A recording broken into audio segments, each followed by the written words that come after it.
Hello everyone, today I will show you how to blur background in Snapseed. And here's how it's done. Go to Snapseed in your device. Tap open in the upper left corner of your screen and choose a photo that you want to blur the background. Click Tools, Healing, and trace the object that you want to stay clear on the photo. Click Tools again and select Lens Blur and then adjust the blurriness of the background according to your preferences. After adjusting, click Check, go to Tools again and click Double Exposure.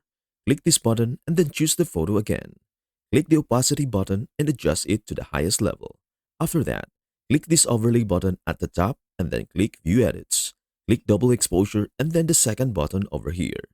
Now, erase the photo again that you want to be clear.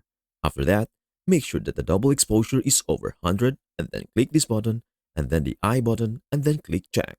Let us compare the original and then the double exposure. And that's everything you need to know about how to blur background in Snapseed. Before we end, may I humbly ask you a favor?